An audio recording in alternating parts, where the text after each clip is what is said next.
Bevor man sein Leben grundlegend verändert, sollte man sich vorbereiten und alles gut überdenken, denn in einer neuen Umgebung ist man sehr verletzlich. In manchen Fällen kann dies sehr tragisch und sogar so grausam enden, dass die Träume eines ganzen Lebens in Schutt und Asche liegen. Der Bezirk Walker in Texas liegt etwas mehr als eine Autostunde von Houston entfernt. Hier leben insgesamt etwa 10.000 Einwohner. Das Walker County in Texas liegt etwas mehr als eine Autostunde von Houston entfernt.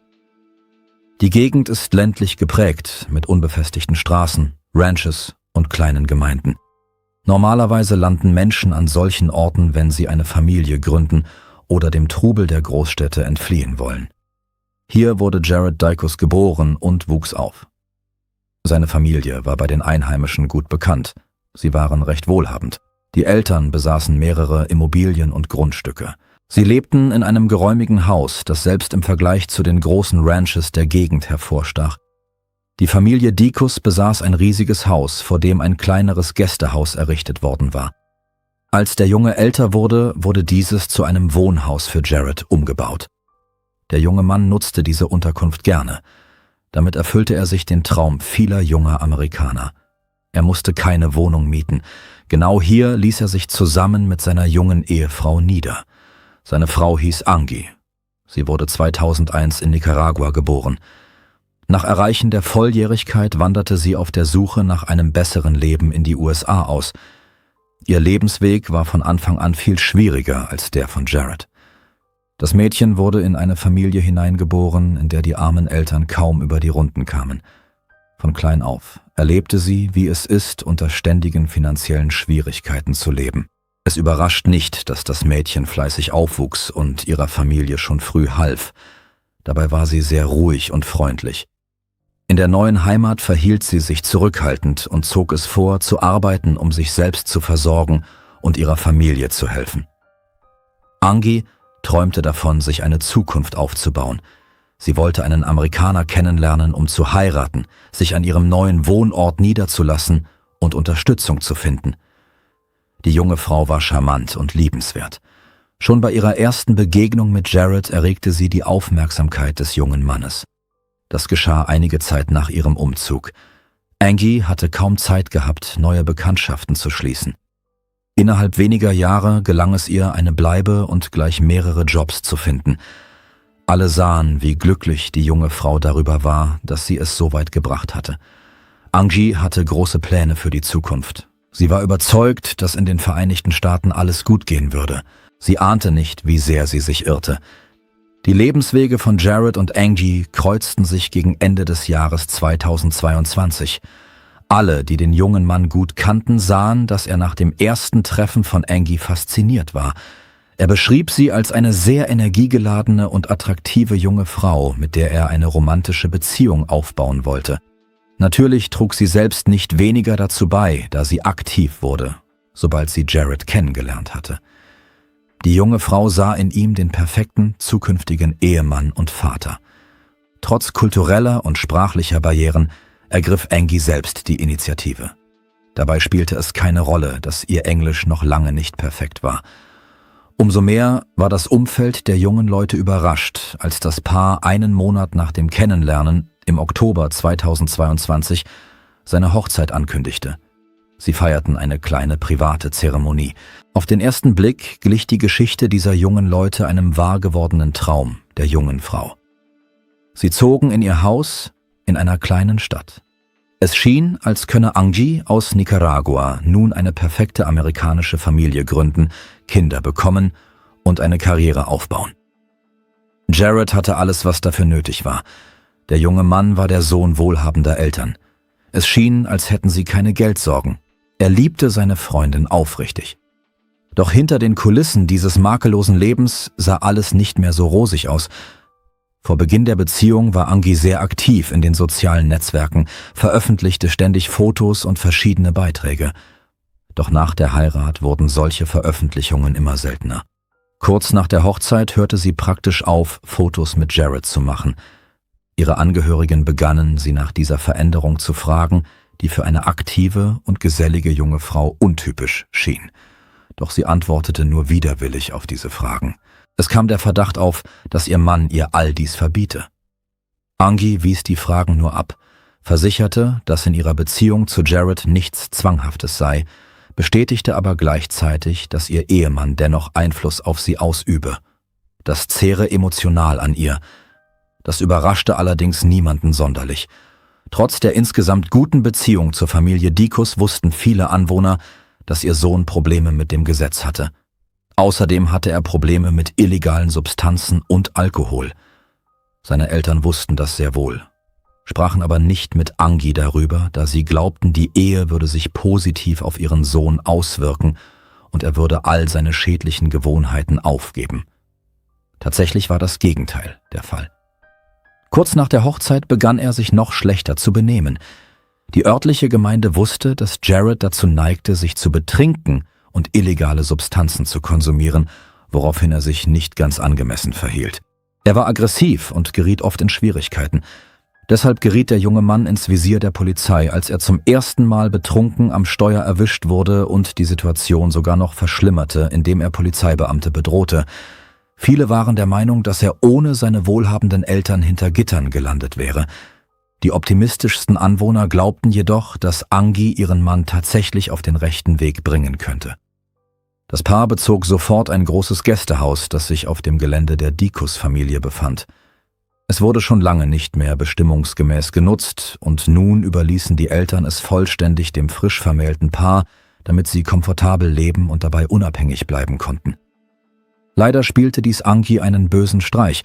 Anstatt an einem ruhigen, gemütlichen Ort zu landen, geriet sie in Isolation. Selbst mit ihrer eigenen Familie hatte sie Schwierigkeiten in der Kommunikation, da alles vollständig von Jared kontrolliert wurde. Er umgab sie vollständig mit seinem Leben, seiner Familie, seinen Regeln und Gewohnheiten. Dabei war Angie es nicht gewohnt, aufzugeben, sondern sah dies als eine weitere Herausforderung des Schicksals an. Nach ihrem Umzug in die USA hatte sie viele Schwierigkeiten, aber sie schaffte es, alle zu meistern. Die junge Frau war fleißig, wuchs unter harten Bedingungen auf, aber nach und nach klappte alles. Erschwerend kam hinzu, dass sie ohne Papiere nach Texas gekommen war. Deshalb hatte sie ständig Angst und Sorge, dass sie nach Nicaragua abgeschoben werden könnte. Vor der Hochzeit gab es Schwierigkeiten bei der Arbeitssuche und der Anmeldung. Angie glaubte, dass die Heirat und der Erhalt offizieller Papiere ihr helfen würden, die Situation zu meistern. Doch in Wirklichkeit begann Jared schnell, dies auszunutzen. Er übte oft Druck auf seine Frau aus, um sie zur Unterwerfung zu zwingen. Sie befürchtete, dass sie im Falle einer Scheidung alles verlieren könnte, wonach sie so lange gestrebt hatte.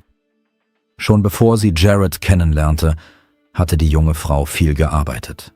Sie nahm jeden Nebenjob an, um ihr Leben auf die Reihe zu bekommen.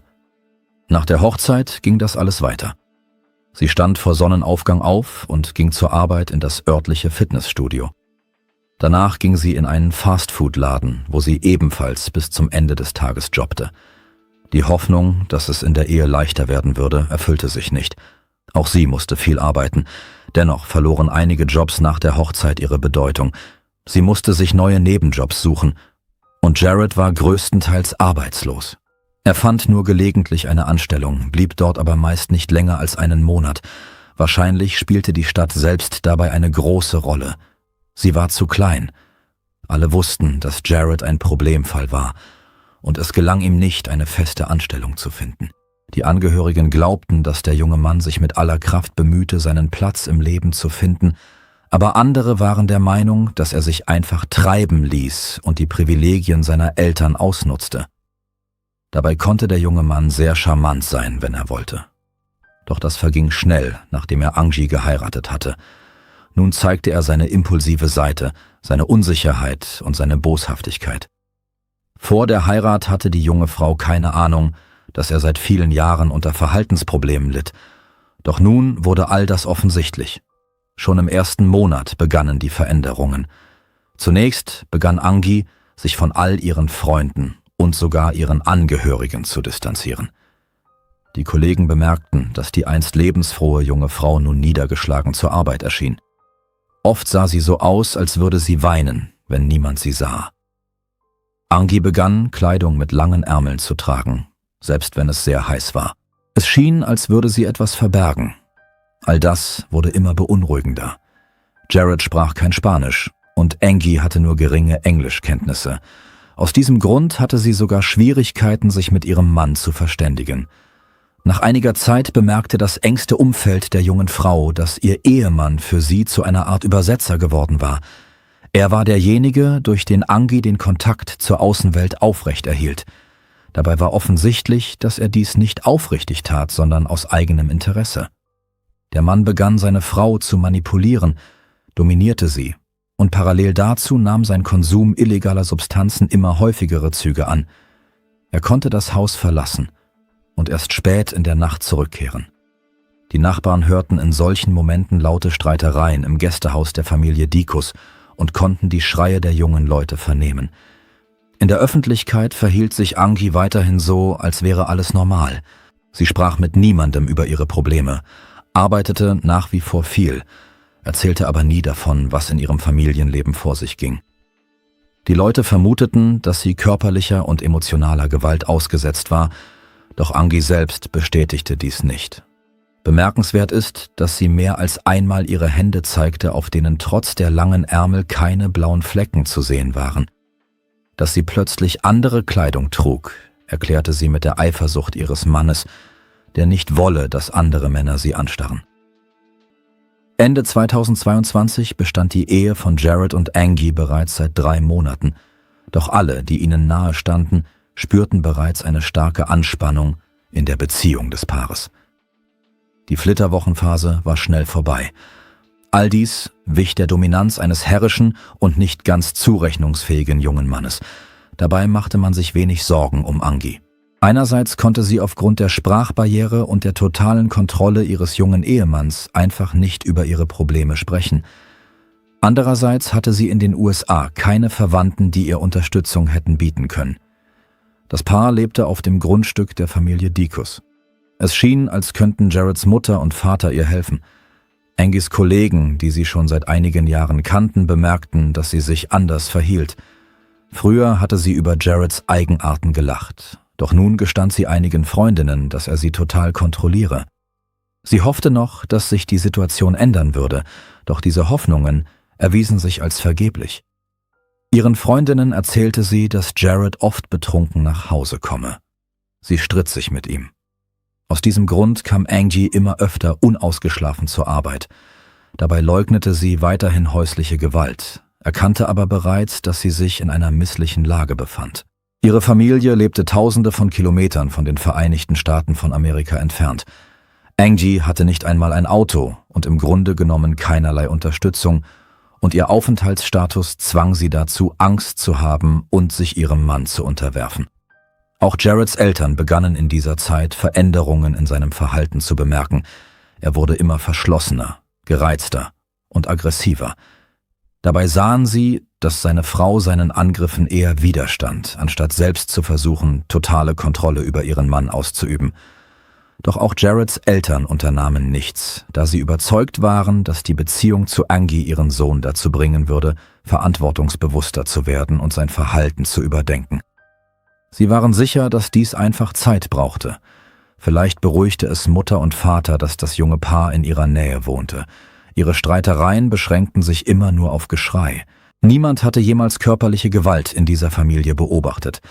Angie war überzeugt, dass das unangemessene Verhalten ihres Mannes ausschließlich auf den Konsum von Alkohol und illegalen Substanzen zurückzuführen war. Genau das machte ihn zu einem paranoiden und aggressiven Menschen. Ende 2022 erklärte die entschlossene Angie einer ihrer Freundinnen, sie sei überzeugt, Jared zu einem normalen Leben zurückführen zu können. Sie war immer eine treue Person gewesen, hatte ihre Angehörigen unterstützt und wollte nicht so einfach aufgeben. Allerdings trug dies in keiner Weise dazu bei, die Krise in ihrer Beziehung zu lösen. Anfang Januar 2023 veröffentlichte die junge Frau auf ihrer Seite in den sozialen Netzwerken ein Video. Es war ein kurzer Clip mit einem Kommentar, in dem Angie Diaz allein zur Musik Kaffee trinkt. Es schien, als sähe sie so sogar glücklicher aus als in der Gegenwart ihres Mannes. Sie veröffentlichte diesen Beitrag mit einer kurzen philosophischen Botschaft, ohne zu ahnen, dass ihr nur noch wenige Tage zu leben blieben. Der frühe Morgen des 11. Januar 2023 begann für Angie genauso wie jeder andere. So wie in den letzten Monaten. Sie wachte auf, frühstückte, machte sich für die Arbeit fertig und postete ein Foto ihres Essens auf ihrer Social-Media-Seite. Dann kam ihr Mann betrunken nach Hause und es kam zu einem Streit, der ebenso plötzlich wieder endete. Gegen 17 Uhr betrat Jared das Haupthaus, in dem seine Eltern wohnten, und sagte ruhig, dass er Probleme habe. Er wollte, dass sie mit ihm zum Gästehaus gingen, in dem er mit seiner Frau lebte. Sobald seine Mutter und sein Vater dieses Haus betraten, erfasste sie sofort Entsetzen. Auf dem Boden im Wohnzimmer lag Angies verstümmelte Leiche. Die 21-jährige junge Frau war enthauptet worden. Überall im Wohnzimmer und auch in den angrenzenden Zimmern war Blut. Es bedeckte nicht nur den Boden, sondern auch die Wände. Sogar an der Decke fanden sich Blutspritzer. Neben Angies Leiche lag ein gewöhnliches Küchenmesser, das mit Blut bedeckt war. Jareds Eltern waren entsetzt, versuchten aber nicht, ihren Sohn zu decken. Sie riefen sofort den Notruf. Als die Polizei im Gästehaus der Familie Dicus eintraf, war sie von der Brutalität des Vorfalls schockiert. Trotz ihrer Erfahrung in den Strafverfolgungsbehörden hatte noch keiner der Polizisten jemals einen so blutigen Tatort in dieser ruhigen Kleinstadt gesehen. Jared war vor Ort. Er versuchte nicht einmal, sich zu verstecken und leugnete seine Schuld nicht. Stattdessen gestand der junge Mann sofort den Mord an seiner Ehefrau, und zwar so leichtfertig, als würde ihn das überhaupt nicht belasten. Die Polizeibeamten gingen davon aus, dass sich der Täter in einem nicht zurechnungsfähigen Zustand befand. Es schien, als stünde er unter dem Einfluss illegaler Substanzen, sei betrunken oder leide an psychischen Problemen. Die am Tatort eintreffenden Ermittler begannen, den Ablauf der Ereignisse zu analysieren, um zu verstehen, was zu der Tragödie geführt hatte. Sie untersuchten, was Jared vor dem Angriff auf seine Frau getan hatte. Es stellte sich heraus, dass er von mehreren Überwachungskameras erfasst worden war, als er verschiedene Geschäfte in seiner Stadt aufsuchte. Eines davon betrat er sogar barfuß und kaufte eine ganze Kiste Bier. Später bestätigte auch der Verkäufer, dass Jared seltsam gewirkt habe, sich jedoch nicht aggressiv verhalten habe. Danach ging er nach Hause, wo seine Frau auf ihn wartete. Nach den Aussagen des Mannes war Angie mit seinem Verhalten unzufrieden, weshalb es zu einem weiteren Streit kam. Der Mann selbst konnte sich nicht genau erinnern, wer den Angriff provoziert hatte und wie die Situation eskalierte. Seiner Meinung nach hing die Unzufriedenheit seiner Frau mit Eifersucht und Problemen bei der Arbeit zusammen. Er erinnerte sich an eine unangenehme SMS, die er auf dem Handy seiner Frau gesehen hatte. Eine Überprüfung ihres Handys ergab jedoch nicht, dass sie irgendeine kompromittierende Korrespondenz geführt hatte. Angie hatte lediglich mit einem Arbeitskollegen kommuniziert, den sie später treffen wollte. Was auch immer der Auslöser war, der Ehemann geriet sofort in Wut, da er unter dem Einfluss von Alkohol und illegalen Substanzen stand. Die Situation eskalierte sehr schnell. Er griff zu einem Küchenmesser und attackierte seine Frau. Am Körper der Verstorbenen wurden zahlreiche Stich- und Schnittwunden festgestellt. Dabei wehrte sich die junge Frau praktisch nicht, weshalb man davon ausging, dass Jared ohne Vorwarnung zugeschlagen haben könnte. Der Gerichtsmediziner war der Ansicht, dass sie zum Zeitpunkt der Enthauptung entweder bereits tot oder aufgrund des Blutverlusts bewusstlos gewesen war. Der Versuch, den Körper in Teile zu zerlegen, machte dieses Verbrechen nur noch schrecklicher. Dies geschah nicht, um die Leiche zu verstecken. Der Täter wollte sein Opfer nicht nur töten, sondern auch schänden. Die Kriminaltechniker brauchten viel Zeit, um alle Spuren auf dem Gelände des blutüberströmten Gästehauses zu sichern. Sie fanden den Kopf der jungen Frau auf dem Boden im Nachbarzimmer und sammelten Dutzende Spurenproben ein. Blutstropfen und Blutspritzer bedeckten nahezu alles um sie herum. Die Untersuchung bestätigte, dass für den Mord und die Enthauptung des Opfers ein gewöhnliches Küchenmesser verwendet worden war. Jareds Verhalten verblüffte die Ermittler. Im Gespräch mit den Strafverfolgungsbeamten zeigte er nicht die geringsten Gewissensbisse. Jared berichtete ohne zu zögern über alle blutigen Details und zeigte dabei keinerlei Emotionen. Er versuchte sogar, seine Schuld herunterzuspielen, indem er betonte, dass seine Ehefrau ihn beleidigt habe. Angesichts der Art und Weise, wie das Opfer ums Leben gekommen war, fiel dies jedoch schwer. Angies Leiche wurde zur Obduktion geschickt und ihre Familie in Nicaragua wurde über diese Tragödie informiert. Leider waren ihre Angehörigen zu arm, um in die USA zu reisen. Sie konnten nicht einmal die Leiche der jungen Frau abholen, um sie in ihrer Heimat zu beerdigen. Glücklicherweise zeigte die örtliche Gemeinschaft Mitgefühl für diese Geschichte und organisierte eine Spendenaktion. Als die Anwohner von dem Vorfall erfuhren, waren sie alle schockiert über das Ausmaß der Grausamkeit. Viele fragten sich auch, ob diese Tragödie hätte verhindert werden können. Es war erschütternd, dass sich all dies nur wenige Dutzend Meter vom Haus von Jareds Eltern entfernt ereignet hatte. Dennoch unternahmen sie nichts, um Angie zu helfen. Jared befand sich unterdessen in Gewahrsam und wurde mehrfach verhört. Er leistete keinen Widerstand und kooperierte mit den Ermittlern. Der Mann gestand den Mord bereits im Haus ohne Probleme und wiederholte seine Schilderung anschließend detailliert und offiziell auf der Polizeiwache. Selbst als er die Enthauptung seiner 21-jährigen Ehefrau beschrieb, zeigte er keinerlei Emotionen. Obwohl er nüchtern war und die Wirkung der illegalen Substanzen nachgelassen hatte, war sein Verhalten ruhig und seine Stimme sanft und gleichmäßig. Er beschrieb den blutigen Mord als etwas Alltägliches. Er erzählte, dass Eifersucht und die Kontrolle über die junge Frau von Anfang an zum Alltag ihrer Beziehung gehört hätten. In seinen Worten gab es keine Liebe. Er war der Ansicht, dass sie ihn nur ausnutzen wolle, um sich im Land niederzulassen, während ihn lediglich Sex interessiert habe. Als er seine Taten schilderte, erklärte Jared, dass er aufgrund seiner Wut das Gefühl gehabt habe, als hätte nicht er selbst seine Ehefrau getötet. Der Täter habe sich innerlich distanziert und einfach von der Seite zugesehen. Dies ähnelte der Beschreibung psychischer Probleme. Die Fakten widersprachen jedoch seinen Worten. Die Ermittler waren der Ansicht, dass Jared einen vorsätzlichen Mord begangen hatte. Dies geschah weder aufgrund psychischer Probleme, noch deshalb, weil er betrunken war. Jede seiner Handlungen bestätigte dies. Erstaunlicherweise duschte er, bevor er zu seinen Eltern fuhr, um ihnen von Angies Tod zu berichten, zog sich um und fuhr anschließend in einen Laden, um weitere alkoholische Getränke zu kaufen. Es wurden Videoaufnahmen gefunden, auf denen Jared etwa 45 Minuten nach dem Mord eine Tankstelle betrat. Er war immer noch barfuß und trug nur seine Pyjamahose.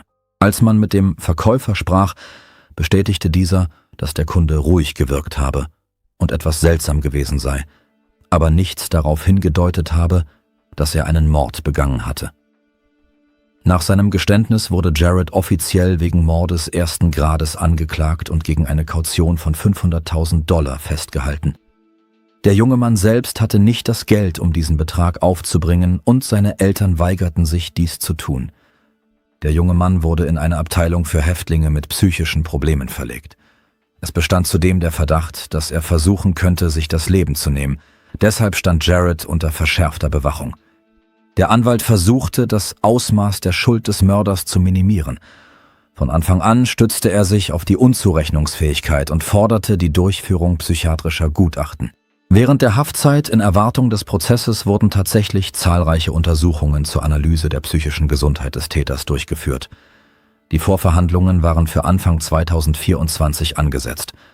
Zu diesem Zeitpunkt war die Anklage der Ansicht, dass der Täter zurechnungsfähig sei und vor Gericht gestellt werden könne, während der Anwalt unabhängige Untersuchungen forderte. Das ganze Jahr 2023 über zeigten sich die Anwohner, denen das Schicksal von Angie am Herzen lag, sehr aktiv. Sie organisierten sogar Mahnwachen für sie, an denen die Kollegen und Freunde der jungen Frau teilnahmen. Sie alle beschrieben sie als einen positiven und fröhlichen Menschen, der so etwas nicht verdient habe. Schließlich wurde der Leichnam der Verstorbenen per Flugzeug nach Nicaragua überführt, wo die Familie endlich die Möglichkeit hatte, eine Beerdigungszeremonie abzuhalten. Die Familie Dicus arbeitete von Anfang an mit den Strafverfolgungsbehörden zusammen. Die Eltern des Mörders waren fassungslos darüber, wozu ihr Sohn fähig war. Mutter und Vater standen in engem Kontakt mit der Polizei. Eine Zeit lang wurden sie sogar verdächtigt, an der systematischen Misshandlung der jungen Frau beteiligt gewesen zu sein. Diese Vermutung wurde jedoch schnell widerlegt. Es wurde deutlich, dass sie zwar alarmierende Anzeichen bemerkt hatten, diese jedoch nie als etwas Ernstes angesehen hatten. Sie hofften weiterhin, dass die Ehe einen positiven Einfluss auf ihren Sohn haben würde. Doch 4 Monate nach der Hochzeit wurde Angie ermordet. Die Nachbarn lieferten der Familie viele wertvolle Informationen. Sie hatten gesehen und gehört, dass es bei dem jungen Paar ständig zu Konflikten kam. Es gab Gerüchte, dass sie sich gegenseitig unterdrückten. Der direkte Nachbar berichtete, dass er den letzten Streit einige Tage vor dem Mord gehört habe. Jared und Angie stritten sich fast jeden Tag, mit nur wenigen Ausnahmen. Es war offensichtlich, dass es sich um eine äußerst toxische Beziehung handelte. Besorgte Menschen wollten sich zu dieser Tragödie äußern. Die Leute betonten die kulturellen Unterschiede zwischen Migranten und amerikanischen Einheimischen. Sie sprachen davon, dass eine schnelle Entwicklung einer Beziehung zwischen jungen Menschen, die innerhalb kurzer Zeit zur Heirat führt, ebenfalls als alarmierendes Zeichen gewertet werden könne. Allerdings konnte diese Diskussion nichts mehr ändern. Trotz des Geständnisses blieb bis zum Schluss unklar, was den jungen Mann zu dem Mord und der Abtrennung des Kopfes vom Körper veranlasst hatte. Man ging davon aus, dass Suchtprobleme und psychische Probleme dabei eine große Rolle gespielt hatten. Mit neuer Kraft begann die Diskussion über Möglichkeiten der Früherkennung solcher Probleme sowie über geeignete Gegenmaßnahmen. Jared Dicus wartete hinter Gittern auf die Anhörung. Die Staatsanwaltschaft erklärte, sie werde die strengste Strafe nach texanischem Recht anstreben, was die Todesstrafe bedeutete. Die Verteidigung begann sofort, das Verhalten des jungen Mannes auf Unzurechnungsfähigkeit zurückzuführen. Offensichtlich versuchte der Anwalt, diese Taktik auszuspielen. Der Verteidiger und einige Experten vermuteten, dass Jared unter psychischen Erkrankungen litt, die nie diagnostiziert worden waren, was indirekt bestätigt wurde. Der junge Mann war emotional instabil. Er hatte eine lange Vorgeschichte des Konsums illegaler Substanzen, möglicherweise sogar eine nicht dokumentierte psychische Erkrankung. Die Staatsanwaltschaft war jedoch der Ansicht, dass diese Taktik zum Scheitern verurteilt sei, da das Verhalten des jungen Mannes nach der Tat, seine Gelassenheit und sein Verständnis dafür, was nach dem Mord geschehen war, auf Vorsatz hindeuteten. Es stellte sich heraus, dass Jared im November 2022 festgenommen und wegen Trunkenheit am Steuer gegen Kaution freigelassen worden war. Die Staatsanwaltschaft forderte, die ursprünglich auf eine $500.000 festgesetzte Kaution zu verdoppeln. Aus Angst, dass ein solch gefährlicher Mensch auf freien Fuß gelangen könnte, stimmte der Richter zu und erhöhte die Kaution. Jared blieb hinter Gittern. Nach Abschluss des Gerichtsverfahrens wurde der 23-jährige Jared zu 40 Jahren Freiheitsentzug verurteilt, mit der Möglichkeit, nach 20 Jahren Haft im Jahr 2043 erstmals Bewährung zu beantragen. Angies Angehörige trauerten weiterhin in Nicaragua. Dank einer Spendenaktion konnten sie zumindest die Leiche der jungen Frau zurückholen. Die Mutter gab einem Fernsehsender ihrer Stadt ein Interview auf Spanisch. Unter Tränen beschrieb die Frau ihre Tochter als eine sehr verantwortungsbewusste und fröhliche Person, die alles für ihre Familie getan habe. Sie arbeitete unermüdlich in den USA und schickte dabei ständig Geld nach Hause. Die verstorbene junge Frau träumte davon, Krankenschwester zu werden. Am meisten sorgte sie sich um den Zustand ihrer Tante, die an Krebs litt und keine Möglichkeit hatte, die Krankheit zu bekämpfen. Dieser Frau bei der Behandlung zu helfen, war eines der Ziele ihrer Reise in die Vereinigten Staaten von Amerika. Die Geschichte von Angie Diaz hat gezeigt, wie verletzlich ein unsicherer Migrationsstatus einen Menschen machen kann. Die junge Frau war durch Sprachbarrieren eingeschränkt, konnte sich nicht angemessen verteidigen und nicht einmal die Unterstützung der Strafverfolgungsbehörden in Anspruch nehmen. Jareds Familie litt stark unter seinen Taten. Den Eltern wurden Nachlässigkeit und Gleichgültigkeit vorgeworfen, doch sie konnten nur hilflos die Hände heben. Die Dicus-Familie behauptete damals und behauptet bis heute, dass sie unter keinen Umständen hätten ahnen können, dass ihr Sohn zu dem grausamsten Verbrechen in der gesamten Geschichte des Walker County fähig sein würde. Danke fürs Zuschauen und passen Sie auf sich auf.